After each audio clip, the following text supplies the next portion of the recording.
I took her out to celebrate our love, our future, our child. She toasted me, smiled, and told her sister she was marrying me only because she was pregnant, and the baby wasn't even mine. What happened next changed everything.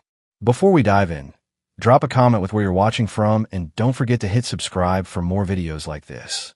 Let's begin. The morning sunlight spilled through the cafe windows as I stood at the counter waiting for 3 lattes that were taking far too long. Behind me, the hum of conversations and soft jazz filled the air. Normal sounds that would soon burn themselves into memory for all the wrong reasons. My name's Jacob Miller. I'm 30, a software consultant in Austin, Texas. Just 3 days ago, I was planning to marry the woman I thought was my future, Alyssa Carter. We'd been together for 4 years, living in a cozy apartment downtown, and I'd proposed under fairy lights at our favorite rooftop restaurant. 6 months later, we were 2 weeks from our wedding. She was pregnant. Unexpected, yes, but I was thrilled. Terrified, but thrilled. I'd always wanted to be a dad, and when she told me, I bought baby books that same night. She, on the other hand, seemed hesitant, distant. I chalked it up to hormones. Rookie mistake. Alyssa was a marketing strategist, sharp, ambitious, driven. We met at a New Year's Eve party thrown by a mutual friend, and it wasn't fireworks. It was something quieter, deeper, like finally finding someone who listened. Or so I thought. That morning, I was picking up coffee for Alyssa, her younger sister Rachel, and myself while they sat at a table near the window, going over last-minute wedding prep. Centerpieces, guest seating, floral preferences, all the stuff I couldn't care less about but pretended to, because that's what love does. I was 10 feet away, hidden behind a shelf lined with coffee beans and cinnamon sticks. I heard my name. Then I heard her. Rachel's voice was low. I still don't get why you're doing this. Alyssa's laugh was hollow. What choice do I have? Jacob's dependable.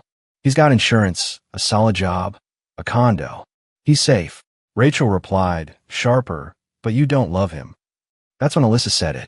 The words that detonated my life in one breath. Love doesn't pay for diapers.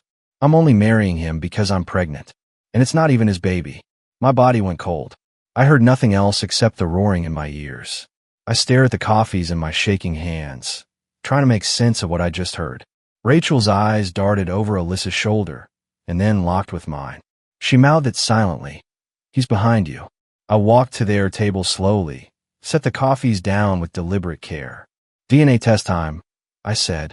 Alyssa's face froze. She opened her mouth. Tears came instantly. Jacob, wait, I'll wait for the results, I said flatly.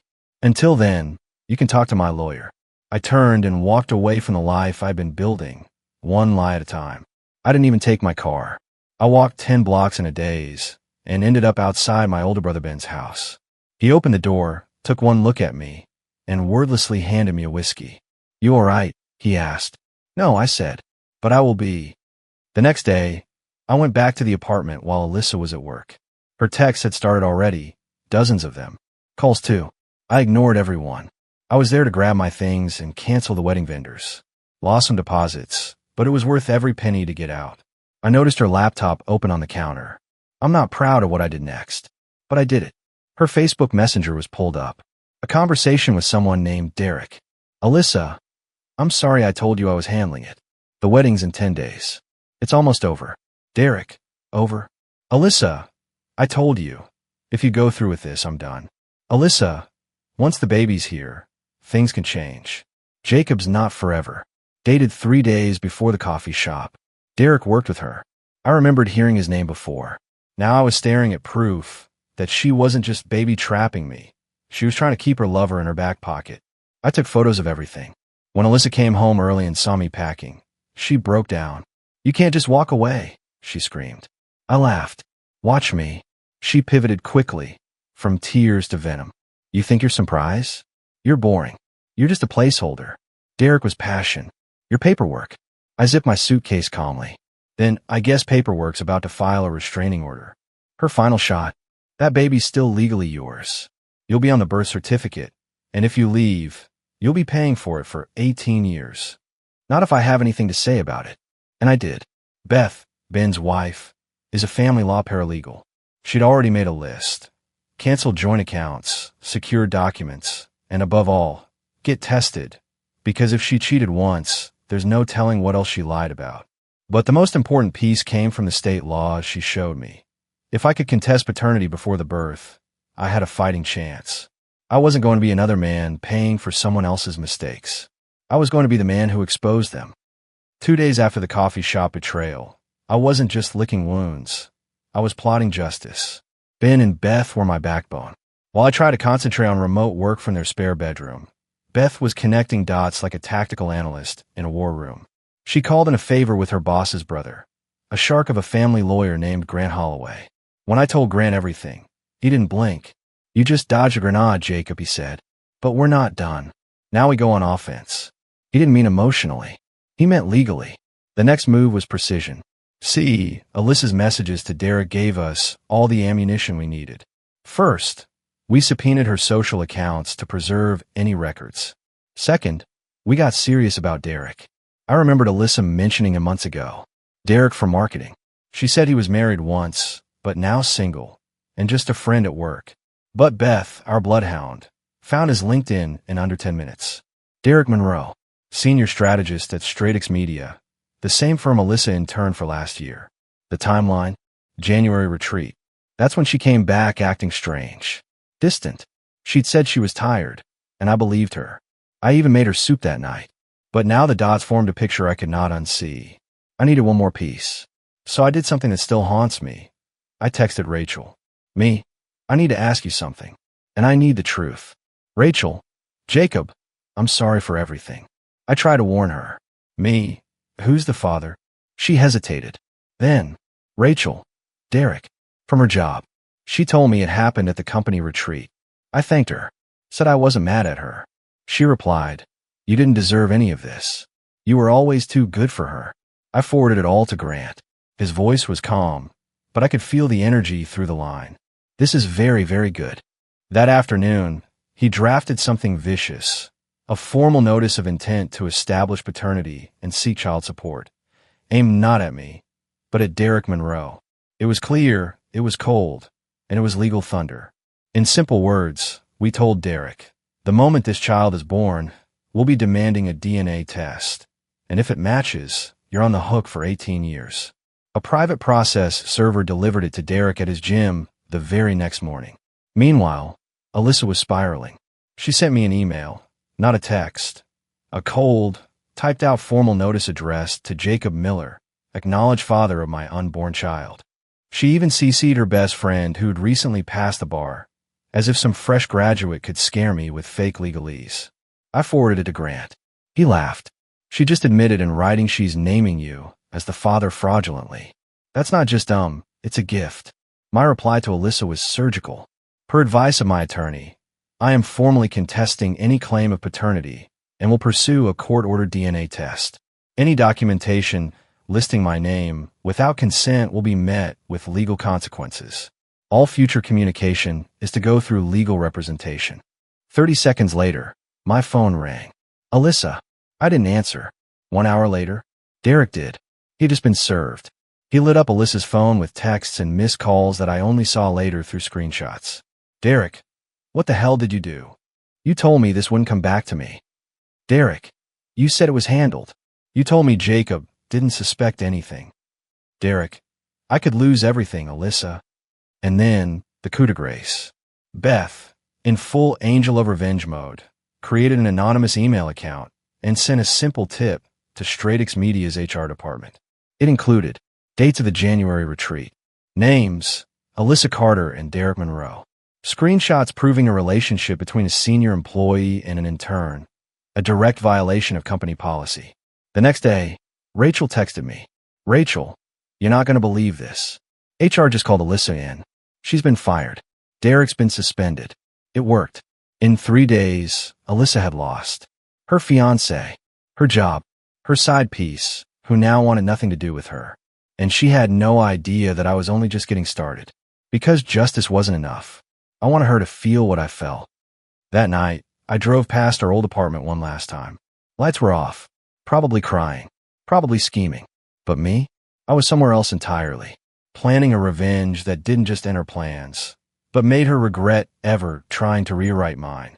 And the best part? It was all perfectly legal. It had been 6 days since my entire life exploded in that cafe, and while Alyssa's world crumbled one call, one email, and one lost paycheck at a time, I was finally breathing again. I moved into a small studio apartment on the east side. It wasn't much, still smelled like primer and carpet glue, but it was mine. No lies in the corners. No fake smiles in the kitchen. Just peace. That peace, however, was short-lived.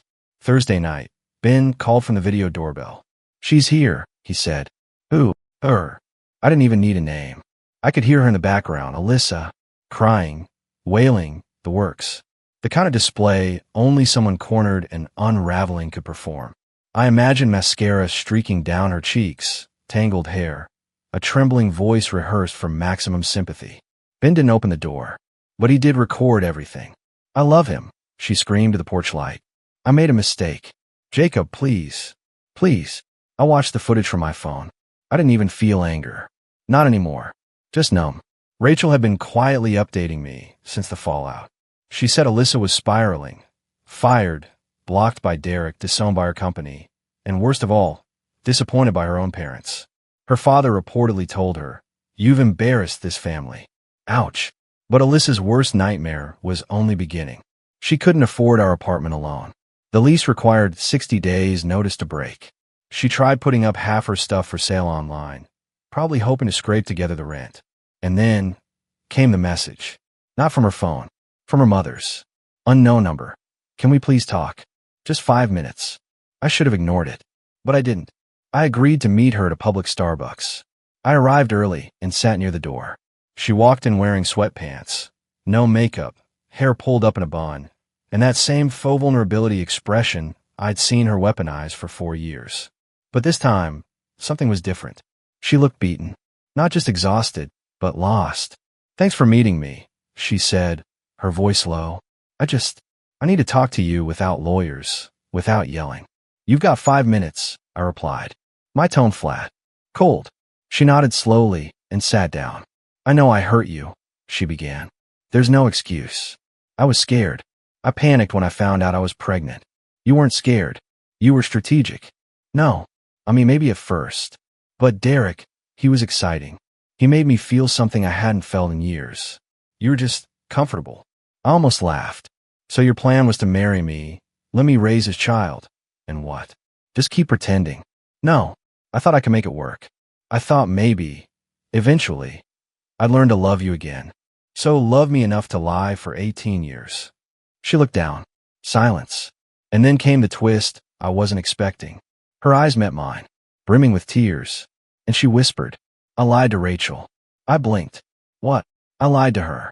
The baby isn't Derek's. It's yours." I stared at her like she'd lost her mind. "You told your sister otherwise. You told me otherwise." "I know. I wanted drama. I was scared of being boring. I hated the idea of settling down too early. I said those things to feel powerful, like I still had control over something." "You mean you fabricated an affair? Invented paternity drama for clout? For emotional control?" She hesitated. "Yes, but it got out of hand. And I swear, Jacob, the baby is yours. Let's just do a DNA test when it's born and you'll see. And if I hadn't overheard you, what then?" She stayed quiet. "You'd have let me believe the baby was Derek's. You'd have let me walk away, thinking I wasn't the father, just so you could keep some twisted fantasy alive." "It wasn't like that. It's exactly like that." I stood up. "You want the truth, Alyssa? I don't care who the father is anymore. I'm not coming back. You lied, cheated, manipulated everyone. Whether this baby's mine or not, you're not." Her voice cracked. "Please, don't make me do this alone. You already are." I left, blocked her mother's number, and finally, felt nothing. That weekend, the final pieces locked into place. Rachel texted. Rachel. She showed up at Derek's building. He called the cops. Got a restraining order. Karma, served hot. And then Beth gave me the final update. The judge had approved our paternity contest request. No matter what Alyssa wrote on that birth certificate, I wasn't bound to it until a court-ordered test confirmed it. I was legally protected. And she was alone in the wreckage she built. A week had passed since that final Starbucks meeting. Since I watched the woman I once planned to marry, try to flip her own betrayal into a tragic love story. It should have felt like closure, but it didn't. Closure implies something clean, something final. What I had wasn't closure. It was a crater where a future used to be. For years of memories were now forensic evidence in the trial of my own stupidity. I was still waking up at 3 a.m. with phantom plans, baby names, stroller brands, wedding speeches. It was like grieving someone who never died, just changed into someone else. But grief is a slow burn. Revenge? That's lightning. And I was about to strike again. Monday morning, Beth texted me, "You ready to finish this?" I was. She and Grant had been busy, meticulous, methodical. They'd been building something behind the scenes. Not just legal protection, but something more theatrical. Something that would do more than remove me from Alyssa's life. Something that would remove the version of herself she tried to sell the world. We were going public. Now don't get me wrong. I wasn't some guy out to humiliate his ex on social media. But when someone has spent months manipulating, lying, and trying to destroy your name with false paternity claims, you're allowed to take control of the narrative. With Grant's legal oversight, Beth helped me file a preemptive public denial of paternity, a formal statement that could be released alongside the court filings. Worded carefully, sanitized for legal safety, but clear. No names were mentioned, but those who knew would know. It included acknowledgement of an engagement ended due to infidelity, public withdrawal from all parental assumptions regarding an unborn child, legal notice that any documents listing me as father would be contested by court. We sent it to a private mailing list, a mutual circle of friends, Alyssa's family, and vendors still try and contact us. It was like dropping a match in dry grass.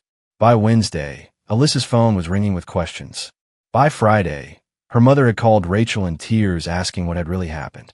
And by Sunday, I got this message from a name I never expected. Derek Monroe. "Jacob, I know you have no reason to respond, but I wanted to say I'm sorry. She lied to both of us. She told me she was on birth control. She told me you knew. I believed her. I shouldn't have. She used us. Both of us."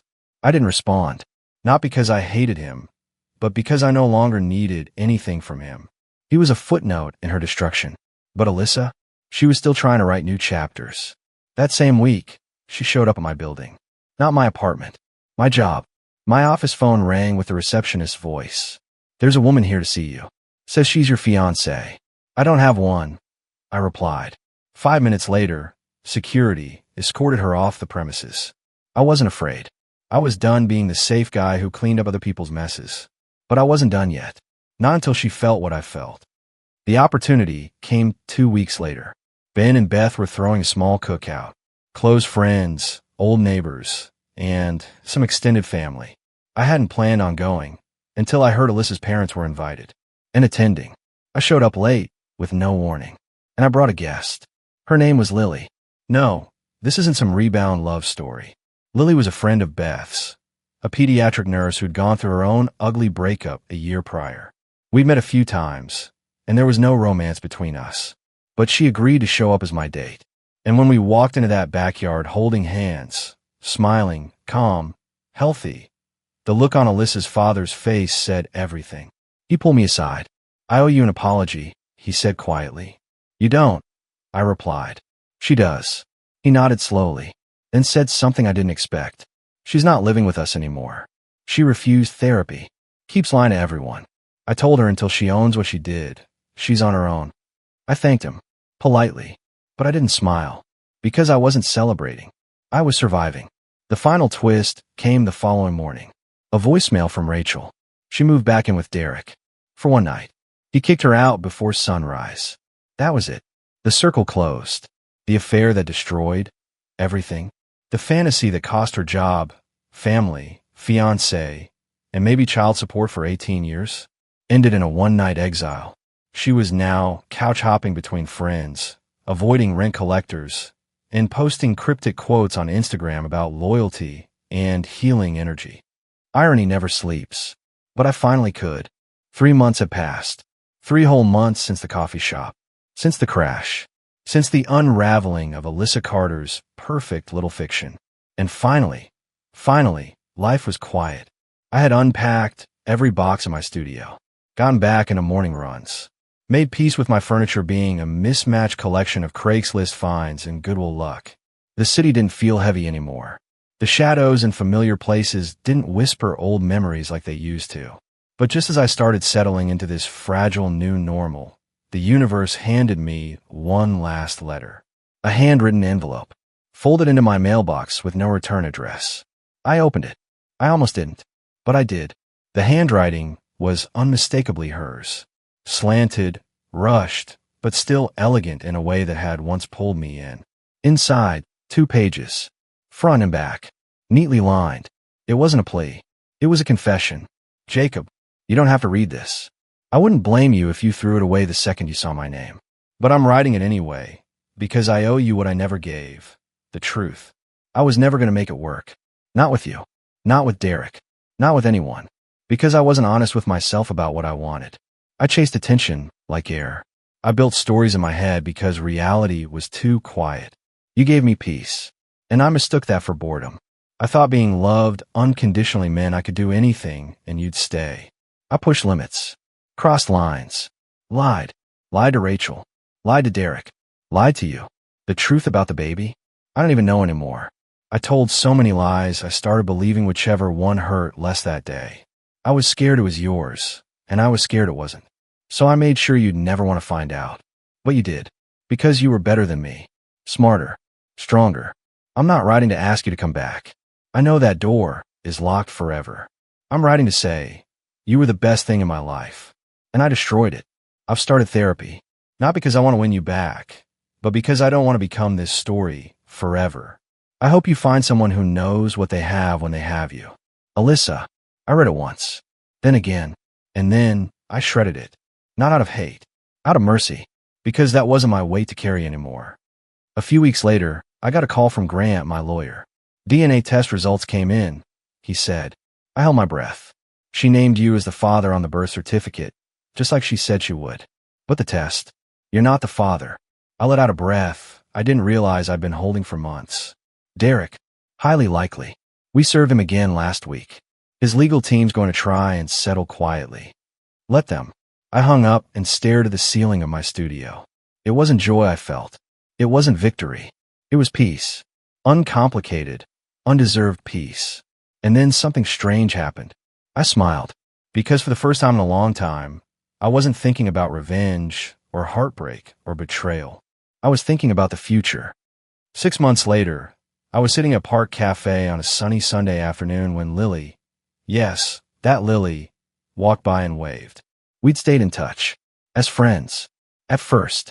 Then coffee turned into conversation. Conversation turned into laughing.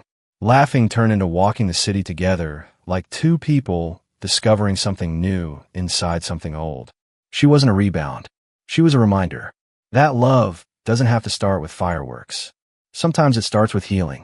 Sometimes it begins where pain used to live. Alyssa? She moved to a smaller town. Took a marketing job for a company no one's heard of. Rachel said she was quiet now. Not posting. Not partying. Just existing. Maybe that's enough for her now. Maybe not. But it's not my story anymore. It's hers. Mine. Mine's still being written. And for the first time since that cafe, since that coffee burned my soul, I'm not afraid to turn the next page. Final thoughts. To anyone watching who's ever been lied to, manipulated, or betrayed, know this. You are not what happened to you. You are what you build from it. Trust takes time. Healing takes longer. But peace is waiting, just beyond the wreckage.